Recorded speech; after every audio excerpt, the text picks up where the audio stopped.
하나님의 사랑이 오늘도 우리를 강권하시어서 이 성전으로 모이게 하여 주신 모든 인도하심에 감사드리고 찬양드립니다. 이 자리에 오기까지 얼마나 많은 시련과 역경이 있으셨을까요? 아마 여러 가지 상황들이 복잡해지면서 오늘 못 오실 뻔한 분들도 계셨다고 알고 있습니다. 그러나 그 모든 상황들을 딛고 이기게 하신 우리 하나님께 찬양과 경배를 돌립시다. 오늘 우리가 이 자리에 함께 모여 예배하게 하신 주님의 선하심을 더욱 깊이 느끼며 오늘 우리를 다시금 하나님의 일꾼으로 만들어주시는 위대한 축복 속에 함께 살아가 봅시다. 그 모든 일들이 오늘 이 안식일에 주님이 바라시는 가장 큰 기대이자 축복이 아닐까 생각해 보게 됩니다.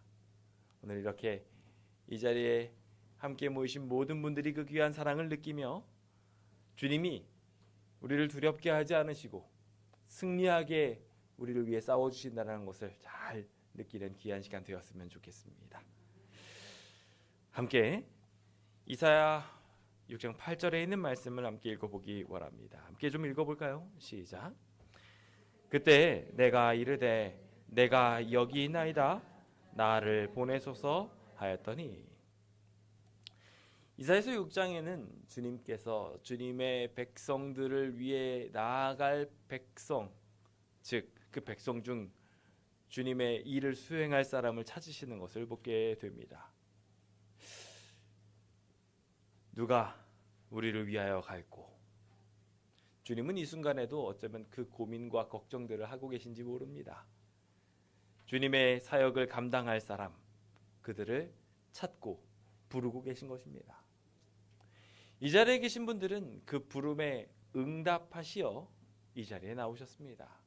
그래서 교회라고 불리우지요.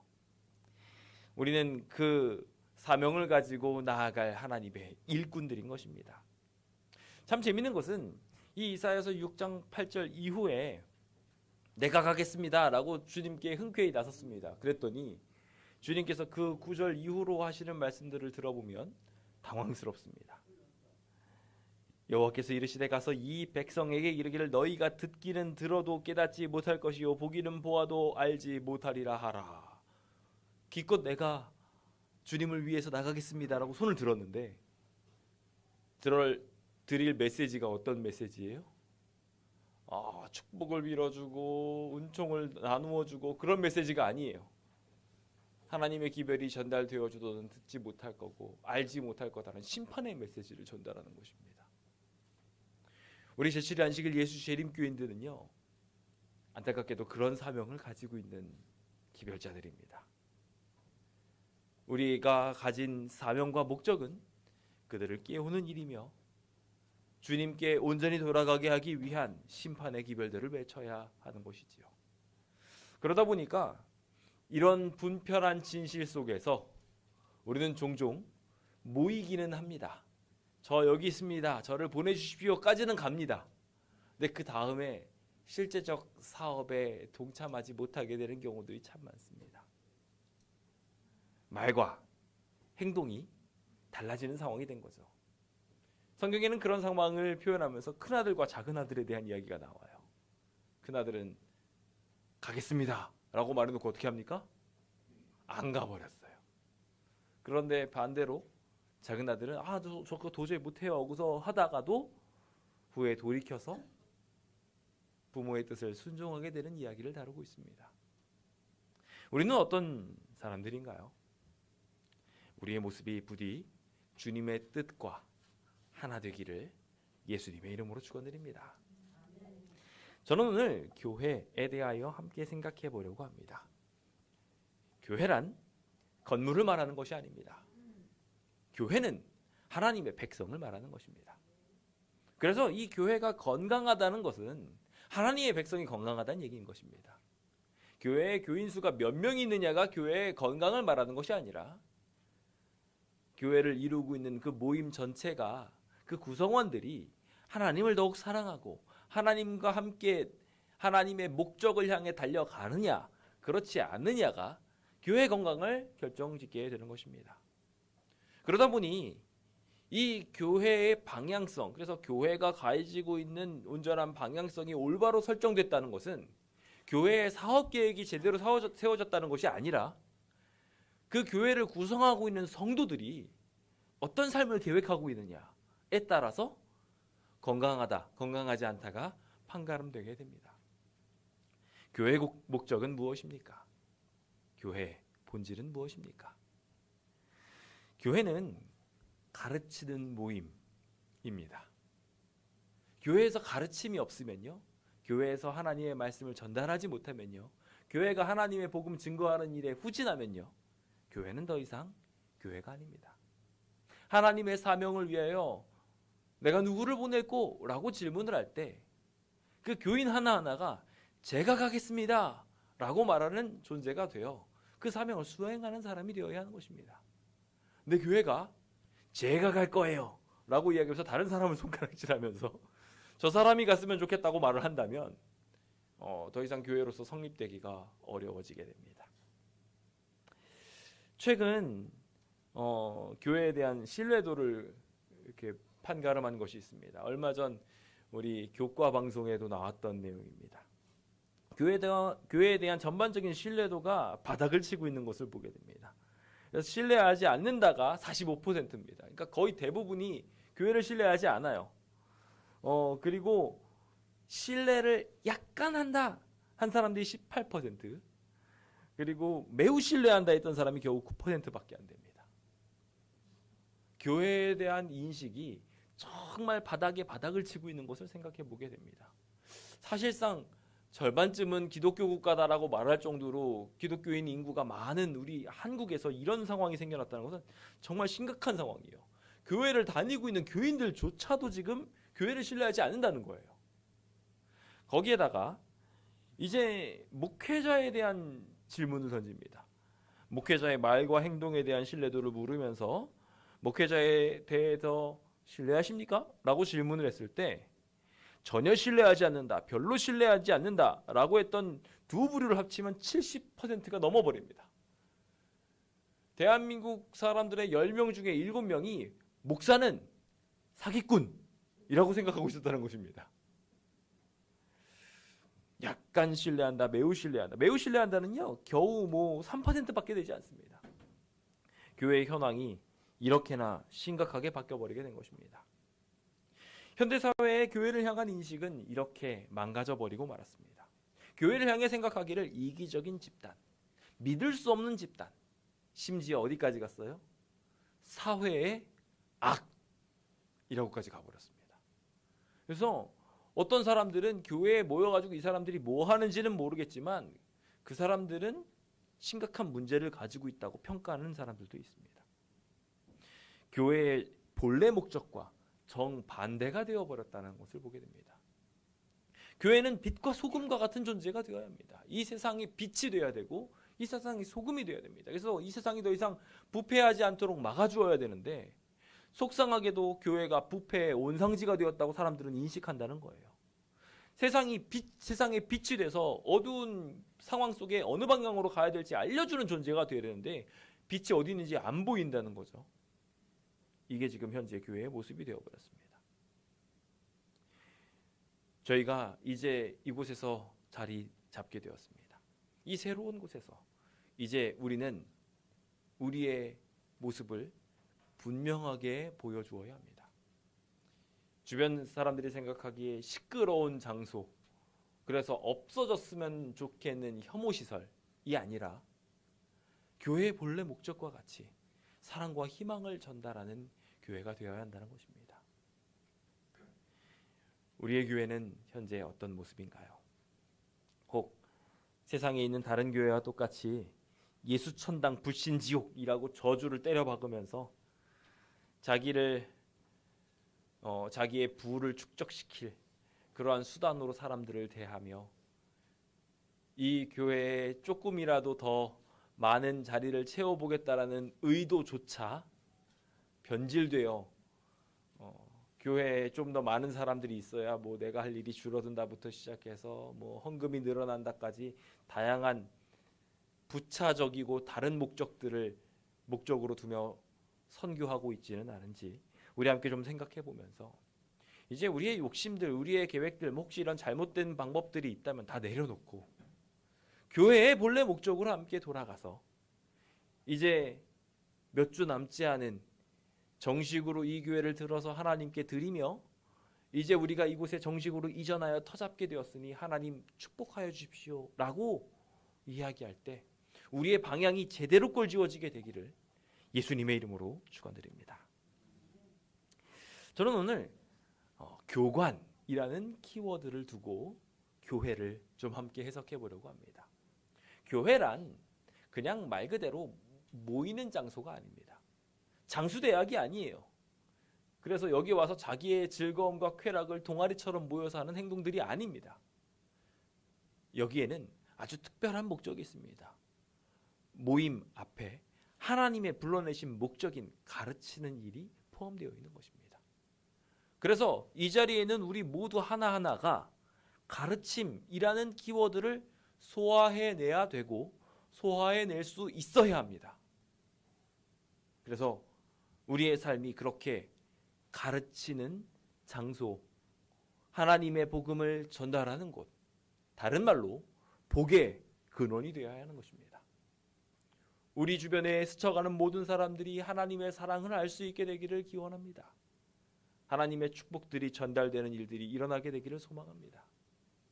오늘 교과에 대하여 공부해 가면서 보니까 그 교과에 대한 이야기 중에 상대방이 엉뚱한 질문을 하고 좋지 못한 의도로 다가온 이야기들을 다루고 있는 것을 보게 됩니다. 그럴 때 여러분들은 그 상황을 어떻게 활용하십니까? 예수님의 방법대로 한다면 어떨까요? 바울의 방법대로 한다면 어떨까요?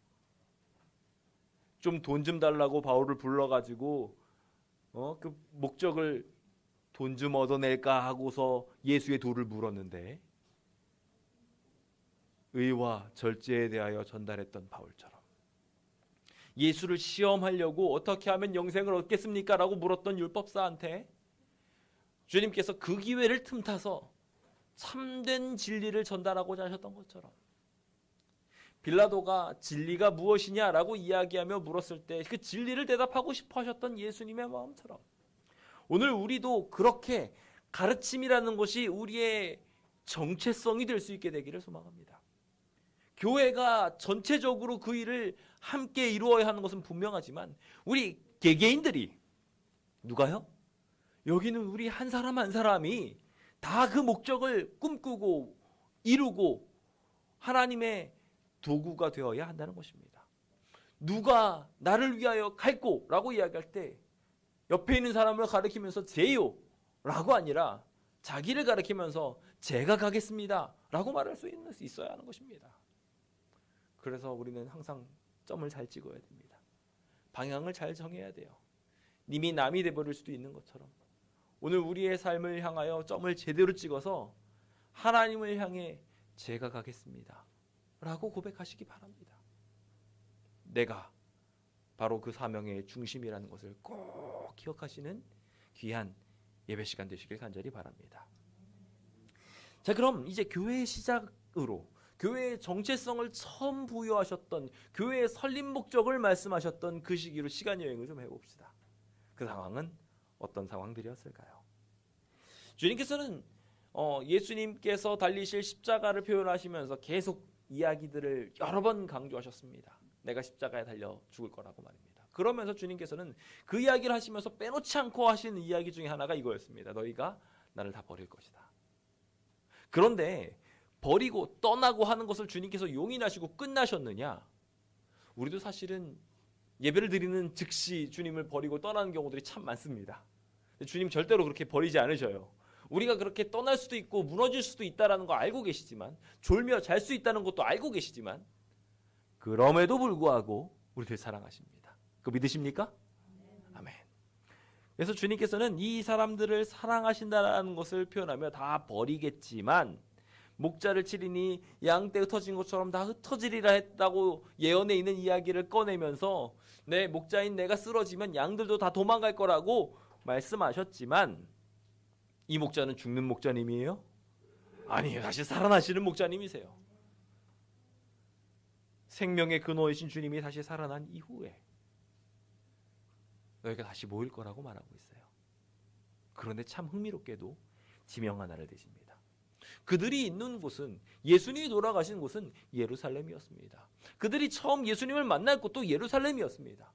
그런데 주님은 계속해서 강조하십니다. 내가 살아난 후에 너희보다 먼저 어디로 가리라? 갈릴리로 가리라. 계속 갈릴리를 강조하세요. 엠마오로 가는 제자들과 함께 쭉 여행도 같이 하셨고 다양한 장소를 가셨지만 그 장소들은 다 예수님께서 예언하시는 이야기에서 빠져버립니다. 갈릴리가 중요했던 거예요. 이 갈릴리에 대한 이야기는요, 예언의 신에 따르면은 계속돼서 반복해가지고 십자가에 대한 사건들이 있을 때마다 그 갈릴리에서 만날 것을 강조하셨다고 메모하고 있어요. 그러면서 심지어 어느 산인지는 명확하게 알지 못하지만 제자들한테는, 하나님 말씀 따라가려는 그 사람들한테는 그 장소 알려주셨다는 거예요. 어느 산에서 보자. 갈릴리 어느 산에서 보자 라고 이야기했다는 거예요. 우리는 주님 만날 장소 알고 계십니까? 모르시나요? 여기서 만나시면 됩니다. 우리 약속 장소 여기예요. 너무 멀리 생각하지 마시고 일단 우리가 힘들고 어렵고 시련 당하면 여기 와가지고 같이 기도하면 돼요. 우리가 한 약속 장소, 우리끼리 한 약속 장소, 하나님과 우리가 맺어진 약속 장소는 지금 여기입니다. 이 자리에 함께 모일 수 있는 목적을 분명하게 갖게 되시길 간절히 바랍니다. 자, 제자들도 그랬어요. 사실 갈릴리에 갔을 때 그들이 만날 산을 주님께서 말씀하실 때 어느 산을 말씀하셨겠어요? 그 산 말씀하실 때 한 번도 안 가봤던 산을 우리 약속 장소다 라고 이야기하면 거기서 만날 수 있을까요? 생각해 보세요. 우리가 산을 정해가지고 저기 구름산 하나를 정해도 우리가 구름산을 자주 가봤으니까 어디에서 만나자고만 알지 모르면요 못 만납니다. 지금처럼 막 송신탑 같은 거 있는 것도 아니에요. 그래서 송신탑에서 봅시다. 막 거기로 찾아올 수 있는 것도 아니에요. 산에 어디서 만날지 어떻게 합니까? 그렇죠? 그러니까요. 주님께서 정하신 그 장소는 예수님이 늘 제자들과 기도하시던 장소, 그들과 늘 호흡하셨던 그 장소였습니다. 그런 의미에서 지금 이 자리, 우리가 함께 모인 이 예배터는요, 주님과 만나야 될 굉장히 중요한 장소고요. 주님이 우리를 다시 살리실, 주님이 우리를 교회답게 다시 만드실, 그래서 우리가 삶을 살아가다가 교회와 관계없이 우리가 교회라는 자각을 망각하고 살아가게 될 때 일로 오게 되면 어떻게 되는 거예요? 다시 사명 회복하는 거예요. 주님이 약속하신 그 장소로 자꾸 오는 버릇을 해야 됩니다. 오늘 이 자리에 오신 거 그래서 잘하신 것입니다. 이 자리에 계신 모든 분들의 모습이 하나님의 뜻하신 바대로 가꾸어지게 되기를 예수님의 이름으로 축원드립니다. 자, 이렇게 버렸던 제자들이 다시 모여들기 시작합니다. 게바한테도 모이시고 12제자들한테도 모이시기 시작합니다. 그런데 이게 목적이 아니었다고 제가 말씀드렸죠. 우리가 지난 시간에 이제 일러스트로 된 성경 이야기를 쭉 이어가면서 우리 사복음서의 마무리를 지으면서 요한복음 21장에 등장하고 있는 베드로를 다시 부르시는 이야기를 했지만 그 이후 이야기도 분명하게 기록되어 있습니다. 그 이야기가 사실은 이 이야기예요. 그 후에 주님께서는 우리가 대사명이라고 알고 있는 그 사명을 말해주시기 위해서 주님의 제자들을 갈릴리로 부르셨습니다. 7명의 제자들도 그렇게 흩어져서 이렇게 이동하고 있는 중이었고요. 몇몇 제자들은 다소 늦게 출발했을지 모르지만 분명한 목적을 가지고 갈릴리로 움직였습니다. 그래서 갈릴리에 모였던 사람들의 숫자가 흥미롭게도 성경에 기록되어 있습니다. 몇 명이라고 되어 있냐면요, 500여 명의 형제들 앞에 주님께서 모이셨다고 기록하고 있어요. 실의 소망 818페이지는 그 상황을 기록합니다. 그러면서 약속된 시간에 약 500명가량의 신도들이 적은 무리를 이루어서 하나씩 산 중턱에 모여들기 시작했습니다. 각자 흩어져 있던 그들이 이제 모여가지고 그들 스스로 주님이 여기서 만나자고 하셨는데 라고 이야기하면서 대화를 나누기 시작합니다. 여기에는요, 예수님을 아직 한 번도 만나지 못했던 사람들이 있지만 소식을 듣고 예수님이 여기서 모이신대, 여기서 만나자고 하셨대 라는 이야기만 듣고 모인 사람들도 있었습니다. 아주 다양한 사람들이 이곳에 모이게 되어 그들의 이야기들을 합니다. 그때 가장 활약을 했던 사람들, 제자들이 했던 일들은 무엇이냐면요, 교회에 와서 주님이 약속하신 그 장소에 와서 바로 이곳으로 와가지고 뭐 했냐면요, 열심히 살아계신 예수님을 증거했습니다. 주님이 살아계셨다고, 주님이 나한테 나타나셨다고. 도마도 자신의 부끄러운 이야기를 꺼내면서 난 예수님 살아난 거 못 믿었었는데 주님이 나타나셔서 손가락에다가 구멍 넣게 해주셨다. 얼마나 기이한 경험이었는지 모른다. 옆구리에 구멍이 뚫려 계셨다. 예수님께서 우리를 위해 그 상처를 입으셨다라고 증거하고 있었다는 것입니다. 오늘 우리도 주님의 약속 장소인 이곳으로 사람들을 초청해야 합니다. 그리고 바로 그곳에서 예수님이 설교하시기 전에, 예수님이 자신을 증거하시기 전에 우리가 증거자가 돼서 내가 일주일 동안 만났던 주님을 증거해야 합니다. 그것이 우리가 가져야 될 교회로서의 온전한 모습입니다. 그렇게 하게 되었을 때 예수님이 갑자기 그들 곁에 나타나셨습니다.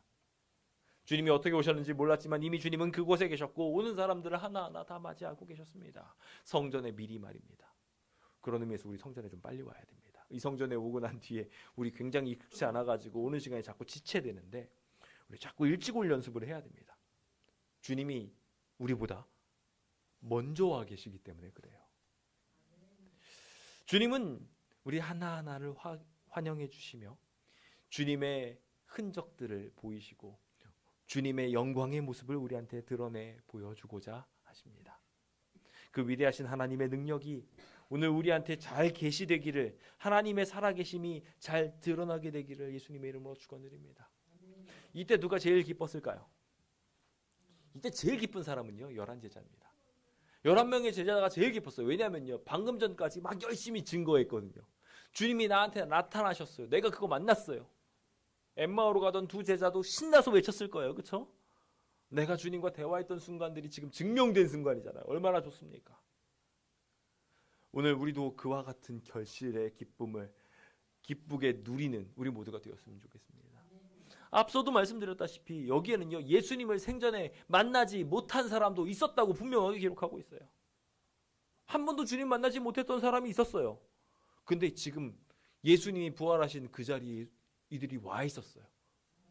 그 순간에도 제자들은요 선교하고 있었어요.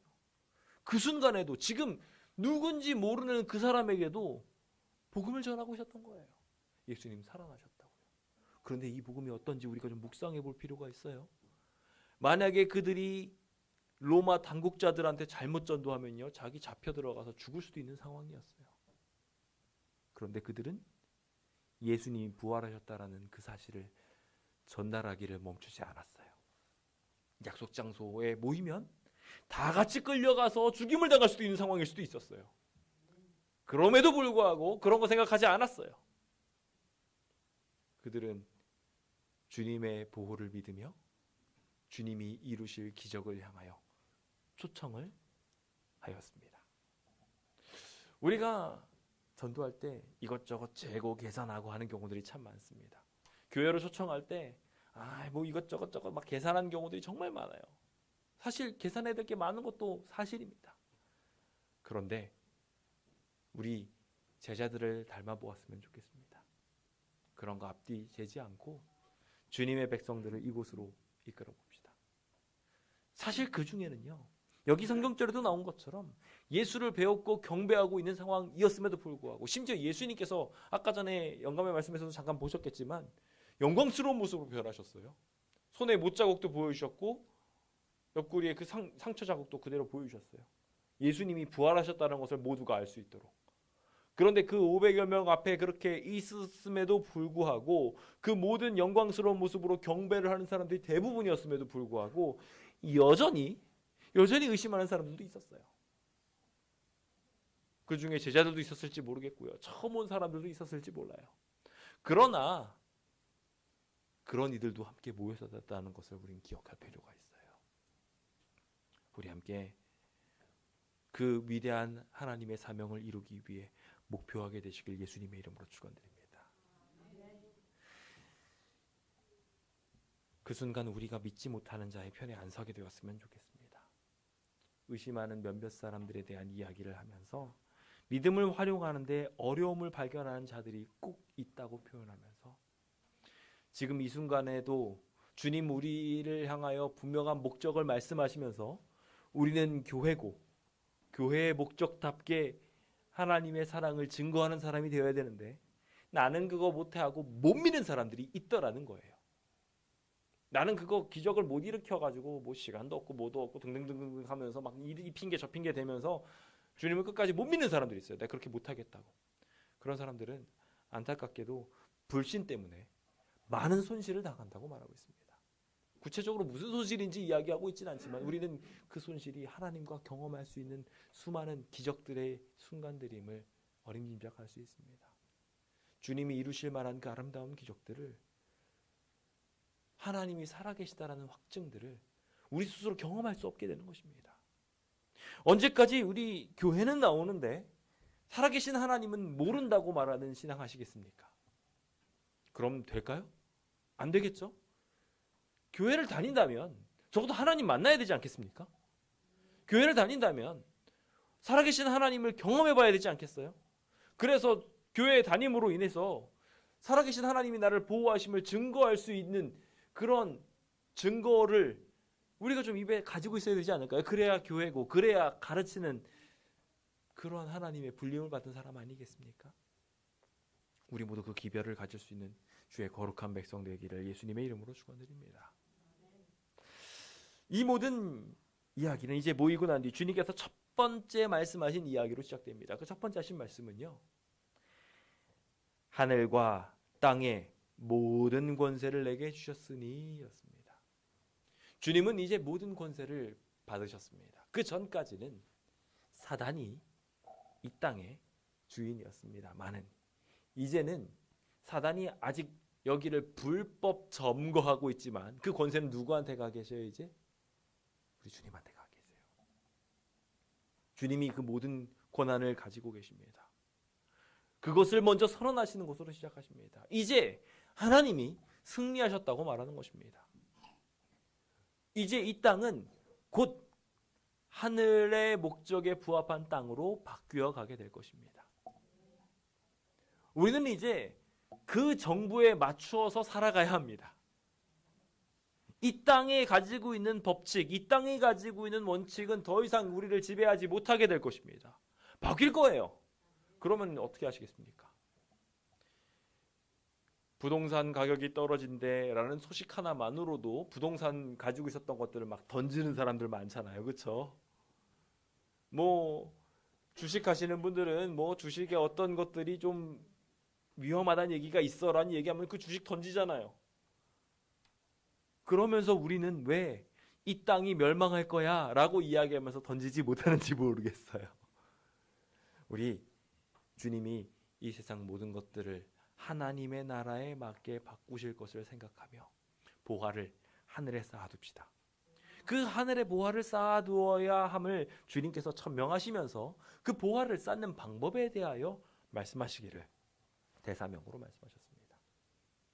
우리가 이들에게 줄 수 있는 가장 좋은 것 주라는 거예요. 우리는 은도 없고 금도 없을지 모릅니다. 베드로처럼 말입니다. 여기 주변 사람들한테 그런 것들 펑펑 뿌리고 다닐 수 있으면 참 좋겠는데 우리 그러지 못한 경우들이 많습니다. 그럴 때 우리가 해야 될 가장 좋은 것은 하늘의 복음으로 세상을 위로하고 치료하는 일입니다. 우리에게는 천지와 만물을 창조하신 하나님의 약속이 있습니다. 하나님의 말씀이 우리의 입술에 들어온 것입니다. 기별자로서 우리가 파송된 것이에요. 그러니 우리는 주변 사람들한테 가장 큰 복들을 전달할 수 있는 사람인 것입니다. 그거 전달하라고 한 것이 대사명인 것입니다. 우리 그 목적을 향하여 열심히 달려가 보기로 결심해 봅시다. 우리가 그렇게 불림을 받았음을 생각하며 우리가 그것을 위하여 제자가 되었음을 기억합시다. 자, 그렇다면 지금부터 그 내용들을 아주 빠르게 살펴보겠습니다. 주님께서 하신 대사명에서 하신 명령 첫 번째는요, 가서 제자 삼으라는 것입니다. 함께 읽어보겠습니다. 시작.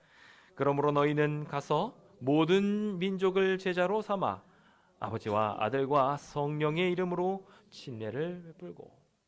주님께서는 이 대사명에 4가지 핵심 동사를 사용하시면서 가라, 제자 삼으라, 침례 주라, 가르치라 등의 기별들을 우리한테 전달하십니다. 이 네 가지 기별 중에 세 가지가 무려 이 한 절에 뭉쳐져 있습니다. 그리고 이 네 가지 단어 전체가 한 방향으로 달려가게 되는데 제자를 삼아라 라는 키워드로 달리게 됩니다. 즉 한마디로 주님께서는 대사명 전체를 압축시켜서 우리한테 던져준 이야기가 뭐냐면요, 제자 삼으라는 거예요. 제자를 삼으시고 계십니까? 내 제자는 누구다 라고 혹 딱 집어서 말씀하실 수 있는 분들이 있으실까요? 우리 그렇게 할 수 있도록 꿈꿔봅시다. 목표해봅시다. 여기 계신 분들이 다 한 명씩만 제자를 삼아도요 2배 성장합니다. 교회는. 그렇지 않나요? 근데 우리가 무슨 1인 전승의 특별한 그런 제약을 가지고 있는 것도 아니고 한 명이 아니라 예수님처럼 12명의 제자를 둔다면 어떻게 될까요? 저희 교회는 어떻게 바뀌어야 될까요? 우리 교회가 무려 40년이나 같이 있었습니다. 그럼 40년 동안 우리가 예수님이 3년 반 동안 사역하신 것처럼 12명의 제자씩을 그냥 세어만이라도 놨다면 우리 교회 어떻게 됐을까요? 우리 교회는 새로운 국면을 맞이하게 됐을 것입니다. 그 12명이 또 12명의 제자를 두고 그러니 순식간에 일어날 기적은 상상도 못합니다. 어쩌면 우리가 주님이 주신 이 제자 삼으라는 목표만 잘 이루었어도 아니 12명까지 우리 너무 능력 안 돼요. 3명씩만이라도 하겠습니다라고 이야기한다면 적어도 기독교 인구의 절벽은 경험하지 않았을 것이라 생각합니다. 요즘 왜 인구가 절벽으로 떨어지나요? 둘이 만나서 한 몸을 이루었는데 진짜 한 몸으로 끝나버려요. 그래서 아이를 하나만 낳습니다. 심지어 그 하나조차도 안 낳으려고 해요. 그럼 어떻게 돼요? 인구 절벽으로 가는 겁니다. 점점점 인구는 줄어들 수밖에 없어요. 둘이 만나서 한 명 만났는데 어떻게 하겠습니까? 요즘 우리 교회도 그렇습니다. 많은 교회들이 어떻게 되면요, 소그룹으로 구성해서 구도자 한 명을 둡니다. 뭔가 번지수가 잘못돼도 한참 잘못됐습니다. 둘이 만나서 하나를 이루듯 소그룹 전체가 모여서 하나만 딱 전도하자. 뭔가 잘못된 거예요. 그렇죠? 예수님께서 그렇게 가르치지 않으셨어요? 오늘 우리의 방향성을 다시 한번 점검하며 제자 삼으라 하신 목적을 우리의 정체성으로 두었으면 좋겠습니다. 그런 의미에서 우리는 교관입니다. 가르치는 주님의 관료예요. 그래서 우리는 다른 사람들을 가르치는 사람이 될 수 있어야 합니다. 그게 어쩌면 교회의 특성일지 모릅니다. 오늘 그 위대한 일들이 우리에게 일어나게 되기를 간절히 바랍니다. 그 일을 위해 우리는 먼저 가야 합니다. 가는데요, 준비 필요해요? 배낭도 필요 없고요, 전낭도 필요 없고요, 신발도 필요 없어요. 오히려 있으면요 그거 버리고 가라고 하셨어요. 주님이 제자를 부르실 때마다 항상 하신 거는요, 그물을 버려두게 하는 일이었어요. 자신이 가지고 있는 거 버려두고 가게 하셨어요. 오늘도 어쩌면 엄청나게 많은 일정들이 있으실지 모르겠습니다만은 일단은 자신의 제자한테 전화 한번 돌리는 것부터 먼저 시작하시기 바랍니다. 제가 저희 교회에 새롭게 하나 좀 시작했으면 좋겠다 하는 것 중에 하나가요, 예배가 딱 마치면 바로 사역을 하는 겁니다. 제가 저희 아이들한테 집에 오면은요 먼저 숙제부터 시킵니다. 공부할 거 다 하라고 해요. 그 다음에 놀라고 해요. 우리가 안식을 누리려면요, 우리가 제대로 된 하나님의 원형을 먼저 회복하는 일을 먼저 하고 난 다음에 해야지, 그냥 이것저것 다 놀고 있다가 안식일 마무리될 때쯤에 좀 이렇게 거룩해지려고 하면 안 됩니다. 그렇죠? 안식일을 제대로 누릴 수도 없어요. 그러니까 먼저 뭐부터 해야 돼요? 하나님이 우리 교회에 기대하시는 거 먼저 하셔야 된다는 거예요. 예배를 드렸어요? 주님이 우리한테 바라시는 걸 들었습니다. 그럼 어떻게 해야 될까요? 그러면은 간밤에 우리 편하게 쉬게 해주신 하나님을 생각하면서 열심히 주님의 일을 좀 해야 됩니다. 그래서 제가 좀 부탁을 드리고 싶은 건, 우리 예배가 딱 마치자마자 이제 자기 소그룹에 보면은 소그룹에 구도자들이 쭉 있습니다. 구도자들 우리 굉장히 많습니다. 보시면은 사랑 소그룹, 믿음 소그룹이 있고 사랑 소그룹이 있고 등등등이 있습니다. 쭉 그쵸? 소망 소그룹까지 연결되죠. 그 사람들 하나하나 두시고 각자 자기 구도자를 두세요. 그래서 그 구도자는 내 거예요. 내 사람이에요. 그거를 뭐 중복되게 같이 해가지고 여러 명이 보시는 건 상관없습니다만 적어도 내가 한 사람만 보겠다, 이거는 아닙니다. 여러 명을 두시고 그들을 위해 좀 전화를 돌려주십시오. 안부 전화라도 해주세요. 자, 잘 있지? 오늘 안식일이라서 축복을 빌어주고 싶어서 전화했어. 어렵지 않잖아요. 어렵지 않죠? 그래서 전화를 돌려주시는 거예요. 오늘 좋은 일이 있었으면 좋겠다고 이야기하면서 오지 못한 형제들과 교회를 아직 모르는 형제들한테 하나님의 복을 전달해 주는 사람이 되었으면 좋겠습니다. 함께 그렇게 한번 해보시겠습니까? 준비 다른 거 필요하지 않습니다. 그냥 가시면 됩니다. 그러면 그 다음부터는 누가 이루셔요? 우리 표어잖아요. 두려워하지 말라고요. 누가 이루셔요? 누가 싸우셔요? 우리 주님이 싸우시면 어떻게 될까요? 이길까요? 질까요? 이깁니다. 믿으십니까? 아멘. 주님은요 그 대상을요 모든 족속이라고 말씀하셨습니다. 내가 이 사람 친해 라고 하고 끝이 아니었어요. 모든 족속이에요. 경계와 지경이 허물어집니다. 그러니까요 개인이 가지고 있는 구도자는요 무한히 늘어날 수 있어요. 나를 핍박하는 사람이 될 수도 있고요. 나를 정말 사랑해주는 사람이 될 수도 있어요. 그 다양한 목적들을 두시고 모든 제자를 제자 삼으시길 간절히 바랍니다. 주님은 이 제자를 삼는 과정에 대하여 제자가 되는 과정이 십자가를 지는 과정이라고 말씀하셨어요. 예수님의 제자들을 위해서 이 땅을 위해서 십자가를 지고 죽어 가셨던 것처럼 이 사람들을 살리기 위해서 그 십자가를 져야 된다고 말하고 계셔요. 그것을 다른 성경절에서는요 멍해라고 표현하셨어요. 예수님은요 십자가를 멍해로 지셨어요. 그러면서 그 십자가에 대하여 표현하기를 내 멍해는 쉽고 가볍다고 말씀하셨어요. 왜냐하면요 주님이 이루신 길이시기 때문에 주님 능력 의지해서 하면 되기 때문에 그래요. 오늘 제자를 삼는 올무가 우리한테 있음을 좀 기억해야 돼요. 그게 우리가 이 땅에서 교회로서 살아가는 방향성을 제대로 꼴지을 수 있는 방향입니다. 그거 꼭 기억하시면서 나는 오늘 제자를 삼아야 된다. 나 오늘 제자 챙겨야 된다. 계속 기억하시기 바랍니다. 머리에 막 박아 넣으세요. 그리고 오늘 제가 볼 겁니다. 누가 전화 돌리시나. 전화 돌리시고 난 다음에는 어떻게 해야 될까요? 그거 옆에 사람한테 나누셔야 돼요. 혼자만 알고 있으면 아무 의미 없어요. 주변 사람들과 같이 나누시고 특별한 일이 있을 때 이 사람 좀 특별한 일이 있더라고 좀 전달 좀 해주시고 그래야지 우리 모두가 다 공유하고 같이 기도할 거 아닙니까? 그래야 우리가 가족 아니겠어요? 우리가 그렇게 하며 그들을 거듭나게 만듭시다. 그게 우리가 해야 될 목적입니다. 그 일들을 이루시는 주의 백성들 되시길 예수님의 이름으로 축원드립니다. 두 번째 우리가 가야 될 일은요 나의 길을 가르치라는 것입니다. 함께 읽어보겠습니다. 시작. 내가 너희에게 분부한 모든 것을 가르쳐 지키게 하라. 아이를 낳는 것은 쉽습니다. 그런데 키우는 게 어려운 것 같아요. 저희 집사람도 종종 저한테 농담조로 말합니다. 넷째 한번 가져볼까? 라는 식으로 말입니다. 아기를 볼 때마다 너무 귀엽다는 거예요. 그런데 문제는요 그 이후로 키우는 게 쉽지 않습니다. 우리도 마찬가지예요. 우리가 제자를 말 그대로 학생처럼 흘려보내듯이 만나면은요 아무 의미 없습니다. 제자를 삼아야 돼. 말 그대로 그 사람이 제자, 스승과 제자의 관계로서 그 사람의 전 존재를 계속해서 케어해 줄 수 있는 그러한 존재가 되어야 됩니다. 거기에는 굉장히 중요한 키워드가 있는데 우리는 예수님의 제자란 말이에요. 그러니까 우리는 예수님의 가르침을 전달해요. 내 말을 가르치는 게 아니라 예수님의 가르침을 가르쳐줘야 돼요. 그 답을 그렇게 전달해 줄 수 있는 방법들을 계속 가지고 있어야 됩니다. 그러려면 우리가 어떻게 될까요? 계속해서 말씀을 주님께 받아야 합니다. 너무 어려우시면요 오늘 설교라도 이용하세요.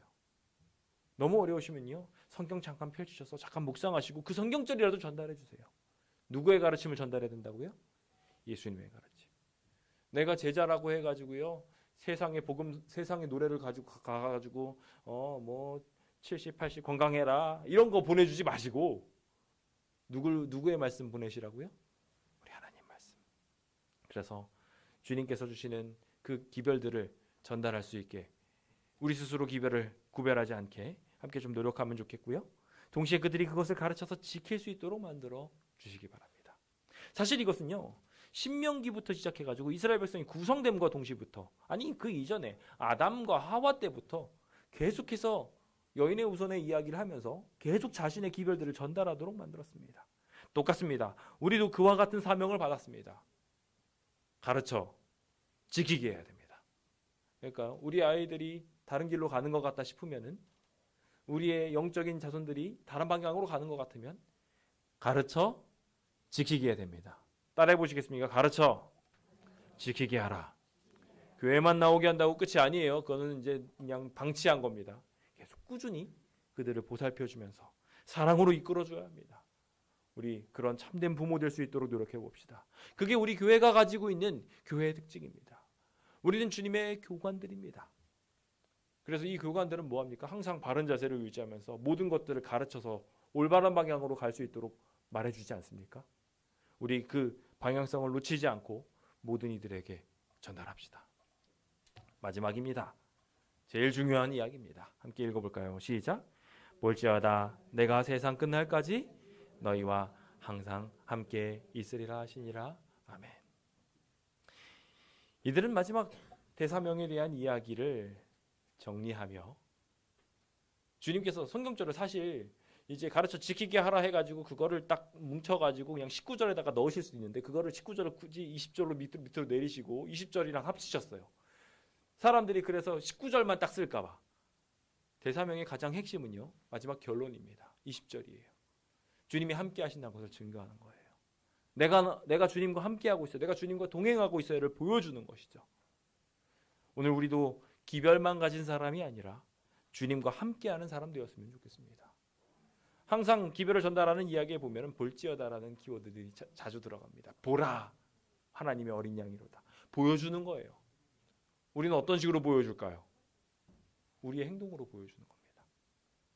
교회가 신뢰가 바닥치게 된 가장 큰 이유는 우리가 못 보여줘서 그래요. 저도 그래서 보여주길 원합니다. 오늘 안식일이 예배가 마치고 나면 저도 전화를 열심히 돌릴 겁니다. 제가 전화를 열심히 돌리는 모습을 보고 계시면 아, 나도 전화해야 되는구나 생각하시고 저를 좀 따라해 주셨으면 좋겠습니다. 저도 주님을 쫓아서 따라하는 거예요. 우리 여기 계신 분들도 함께 따라하시면서 보여주시는 분들이 되셨으면 좋겠습니다. 그러면서 누구 보여줘야 될까요? 예수님 보여줘야 됩니다. 우리의 통화와 사역이 그렇게 하면서 우리가 항상 두어야 할 것은, 주님이 언제까지 우리와 함께 하신다? 세상 끝날까지. 그 세상 끝날까지는요, 굉장히 중요한 키워드와 함께 뭉쳐져 있습니다. 이 천국 복음이 모든 민족에게 증언되기 위하여 온 세상에 전파되리니, 그래야 세상이 끝난다고 했어요. 그러니까요, 우리는 이 세상 끝날까지 함께 하신다는 이야기를 사명의 끝과 연결시킬 수 있어야 됩니다. 계속 그것을 정신 차려서 주님이 오시는 그날까지, 우리 재림교인들이잖아요. 그 재림을 증거하는 교관으로서 열심히 전달하며, 주님이 우리와 함께 하신다, 임마누엘의 하나님이 우리와 지금도 함께 하신다는 생각을 가지고 믿음을 가지고 나아가게 되시는 주의 거룩한 백성들 되시길 예수님의 이름으로 축원드립니다. 저는 이제 말씀을 마무리 지으면서 우리 모든 교회가 이와 같은 아름다운 기적들을 품은 교회가 되기를 기대해 봅니다. 우리는 다양한 목적들, 다양한 계획들을 가지며 살아갑니다. 그런데 그 목적과 계획들이 과연 하나님이랑 일치하는지에 대해서는 좀 생각해 보아야 합니다. 대부분의 우리의 목적과 계획들이 육적인 나라에 머문 경우들이 참 많습니다. 하지만 주님은 교회가 가진 정체성은 영적인 나라에 속한다고 말합니다. 우리의 방향이 세상적 방향으로 흐르지 않고 우리가 맞이하게 될 저 하늘에 꼴지어졌으면 좋겠습니다. 교인은 하늘을 맛보일 하나님의 교관들입니다. 성도 여러분, 이 자리에 계신 모든 분들이 주님의 교관으로 임관되셨습니다. 오늘 제복을 입은 패스파인더 교사들을 보시니까 어떠십니까? 멋지시죠? 저는 뭐 양복을 입을 때도 늘 그렇지만 이렇게 제복을 입으면 좀 더 자세가 똑바라집니다. 주님이 저를 이렇게 세워주셨구나 생각해 보세요. 좀 더 바른 자세, 좀 더 멋진 자세가 되도록 노력합니다. 그냥 양복을 입은 사람보다 이렇게 제복을 입은 사람을 보면 다른 주변 사람들이 한 번 더 눈길을 봅니다. 그러니까 어떻게 합니까? 더 신경을 씁니다. 우리는 하나님을 보여주어야 할 교관들입니다. 우리 그 사명 잊지 마시고 이 안식일 오늘 하루만큼 나갈 때부터 딱 주변 사람들이 다 보고 있을 거 아니에요. 여기서 성도들이 나가고 있으니까요. 밥 먹으러 나가면서 뭐 시덥잖은 이야기를 하면서 나아가시지 마시고 하나님의 사랑을 말하고 하나님의 사랑을 증거하고 주님을 아는 교관이 되어서 세상의 머리가 되는 하나님의 약속이 우리에게 이루어지는 것을 꼭 경험하게 되시길 예수님의 이름으로 축원드립니다. 오늘 그 아름다운 기적들이 우리에게 일어나게 되어서 하나님의 목적이 우리를 통하여 드러나는 것을 보고 주변 사람들이 우리를 칭송할 수 있는 것을 보게 되기를 간절히 바라면서 오늘 모든 말씀을 마치도록 하겠습니다. 감사합니다.